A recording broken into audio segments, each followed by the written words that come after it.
નમસ્કાર વિદ્યાર્થી મિત્રો, મારી યુટ્યુબ ચેનલ સંજય પટેલમાં આપ સૌનું હાર્દિક સ્વાગત છે.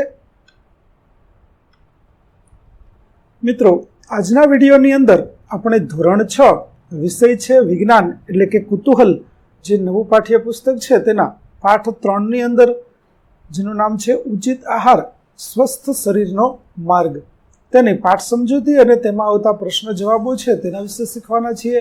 વિદ્યાર્થી મિત્રો, જો તમે મારી ચેનલમાં નવા હોય તો મારી ચેનલને જરૂરથી સબસ્ક્રાઇબ કરો. વિડીયો સારો લાગે તો લાઇક કરો, શેર કરો અને બેલ નોટિફિકેશન ઓન કરો, જેથી મારા આગળના નવા વિડીયો પણ આપને મળતા રહે. તેમજ વિદ્યાર્થી મિત્રો, આ પાઠના PDF જોવા માટે પ્લે સ્ટોરમાં જઈ અમારી એપ્લિકેશન વિશ્વગુરુ STD 1-12 ગુજરાતી ડાઉનલોડ કરી તમારા મોબાઈલમાં ઇન્સ્ટોલ કરો. જે તમે શરૂ કરશો તો તમને આ પ્રકારે જોવા મળશે, જેમાં બધા ધોરણની અંદર તમને ધોરણ બતાવશે. ધોરણ પસંદ કરશો એટલે વિષય બતાવશે. વિષય પસંદ કરશો એટલે તમને પાઠનું નામ બતાવશે. જેમાં તમે વિડીયો ઉપર ક્લિક કરશો તો તમને વિડીયો જોવા મળશે અને PDF ઉપર ક્લિક કરશો તો તમને PDF જોવા મળશે. તેમજ જો તમે MCQ ઉપર ક્લિક કરશો તો તમને MCQ પ્રશ્નોની ક્વિઝ રમવા મળશે, જેથી તમે તમારા જ્ઞાનને ચકાસી શકશો. તો જરૂરથી ડાઉનલોડ કરજો, આપને ખૂબ જ મજા આવશે. ચાલો મિત્રો, હવે શરૂ કરીએ પાઠ 3 ભાગ 1. સૌપ્રથમ આપણને એક સરસ મજાનું સંસ્કૃત સુભાષિત આપેલું છે, જેમાં આપણને કહેવામાં આવ્યું છે કે કોરુક કોરુક કોરુક, હિત ભૂક મિત ભૂક ઋતુ ભૂક. જેનું ગુજરાતી કંઈક આવું થાય કે કોણ નિરોગી છે, કોણ નિરોગી છે, કોણ નિરોગી છે. તો જે વ્યક્તિ આરોગ્યપ્રદ, પૂરતી માત્રામાં તથા ઋતુ, સમય અને સ્થળને અનુરૂપ ભોજન લે છે તે નિરોગી છે. એટલે કે અહીં આપણા આહાર સંબંધી એક સરસ સુભાષિત છે તે આપણને આપવામાં આવેલી છે કે આપણો આહાર છે તે આરોગ્યપ્રદ હોવો જોઈએ, પૂરતી માત્રામાં એટલે કે ખૂબ ઓછો પણ નહીં અને ખૂબ વધારે પણ નહીં, અને ઋતુ અનુસાર જે ઋતુ હોય, શિયાળો હોય, ઉનાળો હોય કે ચોમાસું હોય, તે ઋતુને અનુરૂપ હોવું જોઈએ. સાથે સાથે સમયને અનુરૂપ પણ હોવું જોઈએ, એટલે કે સવારનો નાસ્તો તમે કરો છો, બપોરનું ભોજન લો છો કે સાંજનું ભોજન લો છો, તે પણ જોવું જોઈએ. અને ખાસ મહત્વનું કે કયા સ્થળે તમે રહો છો તેની સ્થાનિક આબોહવાને ધ્યાનમાં રાખી અને આપણે આપણું ભોજન છે તે લેવું જોઈએ. જો આ રીતે આપણે આપણું ભોજન લઈશું તો આપણે નિરોગી રહીશું. આવી રીતે દરેક વાતોનું છે તે આપણે ધ્યાન રાખવું જોઈએ. તો આવું સરસ મજાનું સંસ્કૃત સુભાષિત આપણને આપેલું હતું. ચાલો હવે પાઠની શરૂઆત કરીએ. આ પાઠની અંદર પણ વિદ્યાર્થી મિત્રો આપણે એ જ બાબતો શીખવાના છીએ.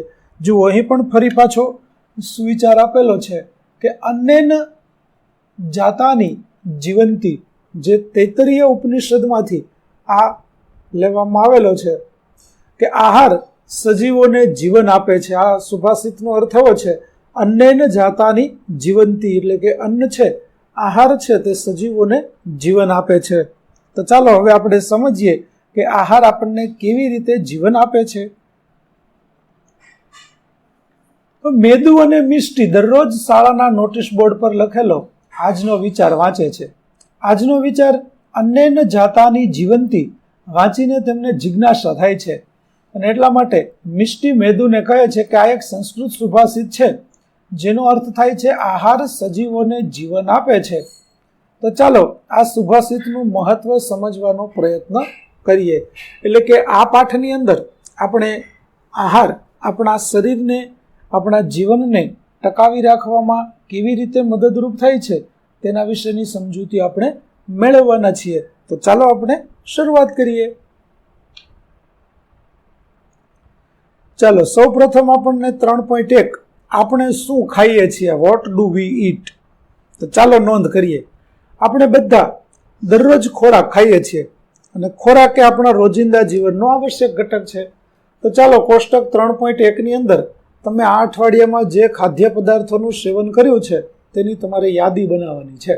વિદ્યાર્થી મિત્રો, અહીં જે હું યાદી બનાવું છું તે નમૂનારૂપ યાદી છે, એટલે કે તમે આજ ખાધું હોય એવું કંઈ જરૂરી છે નહીં. અહીં આપેલી વસ્તુ છે તે નમૂનારૂપ વસ્તુઓ છે, તેમાંથી તમે જે ખાધું હોય તે તમારે લખવાનું છે. અહીં તમે નમૂનારૂપ કેટલીક વિગતો લખી છે, જેમ કે સોમવારે તો અહીં વિદ્યાર્થી મિત્રો સવારનું નાસ્તો, બપોરનું ભોજન અને સાંજનું વાળું આ ત્રણેય બાબતોનો મેં સમાવેશ કરેલો છે અને વચ્ચે ક્યાંક ક્યાંક નાસ્તા માટેની વાતો છે, વિગતો છે તે પણ ઉમેરેલી છે. આમાં તમે તમારી રીતે ફેરફાર કરી શકો, તમે જે ખાતા હોય તે તમે લખી શકો. જુઓ અહીં સોમવારે દૂધ, ટોસ્ટ, રોટલી, શાક, દાળ, ભાત અને હાંડવો ખાવામાં આવ્યો. ત્યાર પછી મંગળવારના દિવસે દૂધ, ભાખરી, રોટલી, શાક, દાળ ભાત અને ખીચડી ખાધી. ત્યાર પછી બુધવારના દિવસે દૂધ, પૌવા, રોટલી, છાશ, મગ, ભાત અને સેન્ડવિચ ખાવામાં આવી. ગુરુવારના દિવસે દૂધ, બ્રેડ, રોટલી, શાક, દાળ ભાત અને થેપલા ખાવામાં આવ્યા હતા. ત્યાર પછી શુક્રવારના રોજ ચા, ભાખરી, રોટલી, શાક, દાળ ભાત અને ઇડલી સંભાર ખાવામાં આવ્યો. એવી રીતે શનિવારના રોજ દૂધ, પૌવા, રોટલી, છાશ, મગ, ભાત, ભાખરી અને શાક ખાવામાં આવ્યું હતું. અને રવિવારે ગાંઠિયા, પૂરી, શાક, છાશ, દાળ ભાત અને આલુ પરોઠા ખાવામાં આવ્યા હતા.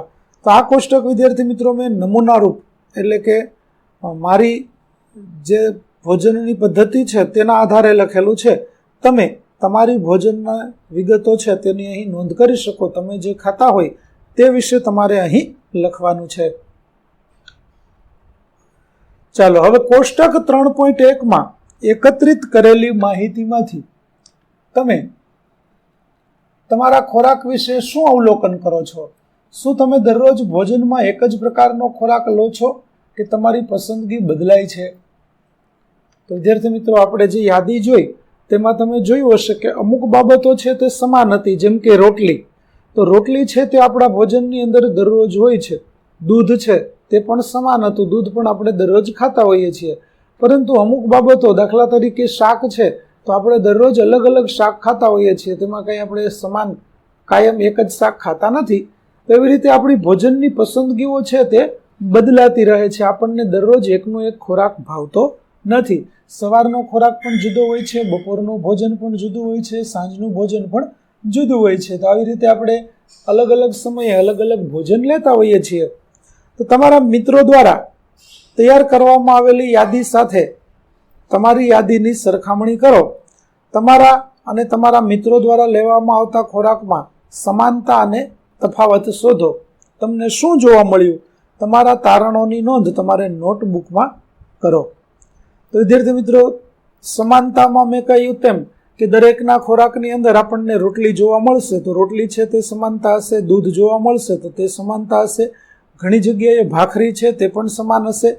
આવી રીતે કેટલીક બાબતો સમાન હશે. જ્યારે સાંજનું ભોજન મોટા ભાગે દરેકને જુદું જુદું હશે. કોઈ કે ખીચડી ખાધી હશે, કોઈ કે દાળ ભાત ખાધા હશે, કોઈ કે શાક ને ભાખરી ખાધી હશે, કોઈ કે ઇડલી સંભાર ખાધો હશે. આવી રીતે સાંજનું ભોજન મોટા ભાગે બધાનું અલગ અલગ હશે. બપોરના ભોજનમાં પણ કોઈ દાળ ભાત ખાતું હશે, કોઈ મગ ભાત ખાતું હશે, કોઈ માત્ર રોટલી, શાક, સલાડ, છાશ ખાતું હશે. તો આવી રીતે કેટલીક બાબતોમાં તમને સમાનતા અને કેટલીક બાબતોમાં તફાવત જોવા મળશે. તમે નોંધશો કે તમારા ખોરાકમાં અને તમારા મિત્રો દ્વારા ખાવામાં આવતા ખોરાકમાં વિવિધતા હોય છે. એટલે કે આપણે બધા એક સમાન ખોરાક લેતા હોતા નથી. તો શું તમને લાગે છે કે આપણા દેશના તમામ રાજ્યોમાં ખોરાકમાં આવી વિવિધતા અસ્તિત્વમાં છે? તો હા, દરેક રાજ્યની અંદર અલગ અલગ ખોરાક ખાવામાં આવે છે. બધા જ રાજ્યોમાં એક સરખો ખોરાક હોય તેવું જોવા મળતું નથી. અલગ અલગ રાજ્યોની અંદર આપણને અલગ અલગ ખોરાક જોવા મળે છે. તો ચાલો જોઈએ આપણે કે કયા રાજ્યની અંદર કેવી રીતે ખોરાક લેવામાં આવે છે. ચાલો જુદા જુદા પ્રદેશોમાં આહાર. તો આના માટે આપણે પ્રવૃત્તિ 3.2 કરવાની છે કે ચાલો શોધીએ અલગ અલગ રાજ્યોની અંદર કેવી રીતે ખોરાક લેવામાં આવે છે. જેમ કે ભારતના વિવિધ રાજ્યોમાં પરંપરાગત રીતે ઉપયોગમાં લેવામાં આવતા ખોરાકનો પ્રકારો અને ત્યાં ઉગાડવામાં આવતા પાક વિશે જાણો. આ માહિતી એકત્રિત કરવા માટે તમે પુસ્તકાલયના પુસ્તકનો સંદર્ભ લઈ શકો છો, ઇન્ટરનેટ પર શોધી શકો છો અને તમારા મિત્રો, પરિવાર અને પડોશીઓ સાથે વાતચીત કરી શકો છો. એટલે કે અલગ અલગ રાજ્યની અંદર તેનો પરંપરાગત રીતે ખોરાક છે તે લેવામાં આવતો હોય છે. મોટા ભાગે જે રાજ્યની અંદર જે પાક ખેતીની અંદર ઉગાડવામાં આવતો હોય છે તે પાક તેના ખોરાકનો મુખ્ય ભાગ બનતો હોય છે. તો આવી રીતે આપણે અલગ અલગ રાજ્યમાં કયો કયો ખોરાક લેવાય છે તે વિગતો શોધવાની છે, અને એના માટે પુસ્તકાલયના પુસ્તકોનો ઉપયોગ કરી શકીએ, અને ત્યાર પછી ઇન્ટરનેટની માધ્યમથી પણ આપણે શોધ કરી શકીએ, અને પરિવાર અને પડોશીઓને પૂછીને પણ તમે આ વિગતો છે તેની નોંધ કરી શકો. તો ચાલો કોષ્ટક 3.2માં વધારે રાજ્યો ઉમેરો અને એકત્રિત કરેલી માહિતી ભરો. કેટલાક ઉદાહરણો આપણને આપેલા છે, તો ચાલો જોઈએ. જુઓ, પંજાબ રાજ્ય, તેના સ્થાનિક પાક છે મકાઈ, ઘઉં, ચણા અને કઠોળ. તો તેઓ પરંપરાગત ખાદ્ય પદાર્થમાં મકાઈનો રોટલો, સરસવની ભાજીનું શાક, છોલે ભટુરે, પરોઠા, હલવો અને ખીર ખાય છે. પીણાની અંદર તેઓ લચ્છી, છાશ, દૂધ અને ચા પીએ છે. હવે તેનાથી વિરુદ્ધ આપણે કર્ણાટકની અંદર જઈએ તો ત્યાં ચોખા, રાગી, અડદ અને નાળિયેરનો મુખ્ય પાક લેવામાં આવે છે. પરંપરાગત ખાદ્યોની અંદર ઈડલી, ઢોસા, સાંભાર, નાળિયેરની ચટણી, રાગીના વડા અને પાલિયા જે એક પ્રકારનો સલાડ છે, ત્યાર પછી રસમ અને ભાત ખાવામાં આવે છે. તેના પીણાની અંદર જોઈએ તો છાશ, કોફી અને ચા તેનું મુખ્ય પીણું છે. એવી જ રીતે મણિપુરની અંદર જઈએ તો ત્યાંનો સ્થાનિક પાક છે તે ચોખા, વાંસ અને સોયાબીન છે. તેના પરંપરાગત ખાદ્ય પદાર્થો જેમાં ભાત, ત્યાર પછી ઈરોમ્બા જે એક પ્રકારની ચટણી છે, ત્યાર પછી ઉતી જે પીળા વટાણા અને લીલી ડુંગળીની કઢી બનાવવામાં આવે છે, ત્યાર પછી સિંગજુ કાગસોઈ જે એક પ્રકારનો વેજીટેબલ સૂપ છે. તો આ રીતે તમે જોશો તો બધા રાજ્યોના ખોરાકો છે તે અલગ અલગ આપણને જોવા મળે છે. પીણાની અંદર તેઓ બ્લેક ટી પીવે છે. તો ચાલો હવે આપણે કેટલાક અન્ય રાજ્યોની નોંધ કરીએ. જુઓ, સૌ પ્રથમ આપણું ગુજરાત રાજ્ય કે જ્યાં સ્થાનિક પાક છે તે બાજરી, મકાઈ, ઘઉં, મગફળી અને ડાંગર થાય છે. આપણા ખોરાકની વાત કરીએ તો ખાંડવી, ઢોકળા, ઊંધિયું, ગુજરાતી ખીચડી, કઢી, થેપલા, હાંડવો, ગાંઠિયા વગેરે. સ્પેશિયલ પીણાઓ તો આપણે ચા અને છાશનો વધારે ઉપયોગ કરીએ છીએ. ત્યાર પછી રાજસ્થાનના સ્થાનિક પાક જોઈએ તો ઘઉં, જવ, ચણા અને બાજરી છે. તેના મુખ્ય ખોરાકો જોઈએ તો લાલ બાટી, ચૂરમા, મિર્ચી વડા, ગટ્ટે કી સબ્જી અને કચોરી આ તેના મુખ્ય ખોરાકો છે. પીણાની અંદર તેઓ આમલાતા, બાજરીની રાબ અને હળદરવાળું દૂધ પીએ છે. ત્યાર પછી કેરળની અંદર જઈએ તો નાળિયેર, આદુ, કોફી, ટેપિયોકા અને એલચી તેના મુખ્ય સ્થાનિક પાક છે. ખોરાકની અંદર તે લોકો પુટ્ટુ, કડાલા કરી, અપમ, મલબાર પરોઠા, થેલાસરી, બિરયાનીનો ઉપયોગ કરે છે. પીણાની અંદર તેઓ સંભારમ, પાનકમ, કાચી કેરીનું પીણું બનાવે અને પીએ છે. ત્યાર પછી એવી જ રીતે ઓડિશાની અંદર જઈએ તો તેના સ્થાનિક પાક છે તેમાં તેલીબિયા, કઠોળ, ચોખા, મકાઈ, રાગી, સોયાબીન વગેરે થાય છે. ભોજનની અંદર તેઓ લોકો દાલમાં બખાલુ ભટ્ટા, ચીનાપોડા, માચા ઘંટુ બનાવે છે. અને પીણાની અંદર તેઓ ટંકાતોરાની અને ચેન્નાપન્ના બનાવીને પીએ છે. વિદ્યાર્થી મિત્રો, આ વાનગીઓના નામ છે તે આપણને ઘણા બધા વિચિત્ર લાગે, કારણ કે આપણા ગુજરાતની અંદર આપણે ક્યારેય આવી વાનગીઓ ખાધી નથી હોતી, કે આપણે આ વાનગીઓ છે ક્યારેય પીધી પણ નથી હોતી. એટલે આપણને આ વાનગીઓ છે તે ખૂબ જ નવી લાગે, પરંતુ આપણે તેના વિશે યુટ્યુબની મદદથી તમે જાણકારી મેળવજો, જેથી તમને ખ્યાલ આવશે કે કઈ રીતે એ લોકો કેવી વાનગી બનાવે અને તે કેવી રીતે બને છે. ચાલો હવે આગળ પ્રશ્ન આપેલો છે કે આપણા દેશના વિવિધ રાજ્યોમાં ખાવામાં આવતા પરંપરાગત ખોરાકમાં આપણને શા માટે વિવિધતા જોવા મળે છે? તો આપણે આપણા દેશના વિવિધ રાજ્યોમાં ખાવામાં આવતા પરંપરાગત ખોરાકમાં વિવિધતા જોઈએ છીએ, કારણ કે ભારતમાં વૈવિધ્યસભર આબોહવાની સ્થિતિ છે અને વિવિધ પ્રકારની જમીન અને કૃષિ પાકોની વિવિધતા છે. એટલા માટે દરેકના ખોરાકની અંદર પણ આપણને આવી વિવિધતા જોવા મળે છે. ત્યાર પછી હવે આગળ કોષ્ટક 3.2માં તમે એકત્રિત કરેલી માહિતીનું વિશ્લેષણ કરો. શું એમાં એવા ખાદ્ય પદાર્થો છે જે ઘણા રાજ્યોમાં સમાન છે? તે ખાદ્ય પદાર્થોની યાદી બનાવો. તમે જોશો કે કેટલાક ખાદ્ય પદાર્થો ઘણા રાજ્યોમાં સમાન છે, જ્યારે કેટલાક ફક્ત કોઈ ચોક્કસ રાજ્યમાં જ ખાવામાં આવે છે.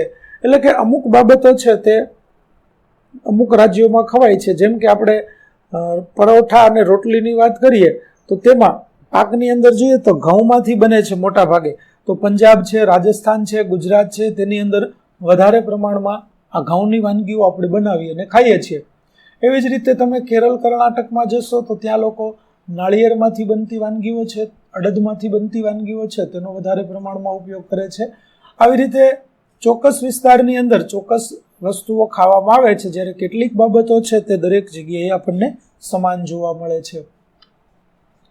તો રોટલી, દાળ અને ભાત વગેરે ખાદ્ય પદાર્થો ઘણા રાજ્યોની અંદર સામાન્ય છે. ચાલો, પરંપરાગત ખાદ્ય પદાર્થો અને સ્થાનિક રીતે ઉગાડવામાં આવતા પાક વચ્ચે તમને શું સંબંધ જોવા મળ્યો? તો તમે જોયું હશે કે કોઈ પણ રાજ્યનો પરંપરાગત ખોરાક સામાન્ય રીતે તે રાજ્યમાં ઉગાડવામાં આવતા પાક પર આધારિત હોય છે. ભારત વિવિધ પ્રકારની જમીન અને આબોહવા ધરાવતો કૃષિ પ્રધાન દેશ છે.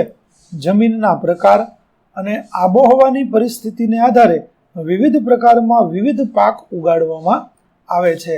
એટલે કે વિદ્યાર્થી મિત્રો, દરેક રાજ્યની અંદર ખેતીની અંદર જુદા જુદા પાકો આપણને થતા જોવા મળે છે. બધી જગ્યાએ એક સરખા પાકો થતા નથી. તો જે રાજ્યની અંદર જે પરિસ્થિતિ હોય, તે આબોહવા, તેની જમીન, તેના ઉપરથી જે તે પાક છે તે લેવામાં આવતો હોય છે. એટલે ભારતના વિવિધ પ્રદેશોમાં ખોરાકની પસંદગી તે ચોક્કસ પ્રદેશમાં થતા ખાદ્ય પાકોના ઉત્પાદન, સ્વાદની પસંદગી, સંસ્કૃતિ અને પરંપરાઓ અનુસાર જુદી જુદી હોઈ શકે છે. એટલે કે ખેતીની અંદર જે પાકો લેવામાં આવે છે તે પાકોને આધારે મોટાભાગના રાજ્યોની અંદર ખોરાક છે તે પસંદ કરવામાં આવતો હોય છે. જ્યાં મકાઈનું ઉત્પાદન વધારે થતું હોય ત્યાંના લોકોનો ખોરાક મકાઈ હોય છે. જુવારનું ઉત્પાદન થશે ત્યાં જુવાર હશે. ઘઉંનું ઉત્પાદન થતું હોય તો ત્યાં મોટાભાગે લોકો ઘઉંનો ખોરાકમાં ઉપયોગ કરતા હોય છે. આવી રીતે જે તે વિસ્તારના ખેતીના પાક છે તે તેના ખોરાકમાં મુખ્ય ભૂમિકા ભજવતા હોય છે. એવી જ રીતે સ્વાદની પસંદગી છે, ઘણી વખત સંસ્કૃતિ અને પરંપરાઓ છે તે અનુસાર પણ ખોરાક છે તે જુદા જુદા હોઈ શકે છે. તો વિદ્યાર્થી મિત્રો, અહીં આપણે પાઠ 3 નો ભાગ 1 છે તે પૂરો કરીએ છીએ. આગળના ભાગનો વિડીયો મેળવવા માટે મારી ચેનલને જરૂરથી સબસ્ક્રાઈબ કરો, તેમજ PDF જોવા માટે પ્લે સ્ટોરમાંથી અમારી એપ્લિકેશન વિશ્વગુરુ STD 1-12 ગુજરાતી ડાઉનલોડ કરો, જેમાં આપને ધોરણ 9, ધોરણ 6 તમામ વિષયના સ્વાધ્યાય સોલ્યુશન, સ્વાધ્યાય પોથી સોલ્યુશનના વિડીયો અને PDFો મળી રહેશે, જે એકદમ ફ્રી છે. કોઈ પણ પ્રકારના ચાર્જ વગર તમે વિડીયો અને PDFો જોઈ શકશો. તો આશા રાખો અમારી એપ્લિકેશન આપને ગમશે. જરૂર ડાઉનલોડ કરજો. ફરી મળીશું આપણે નવા વિડીયો સાથે. ત્યાં સુધી આવજો.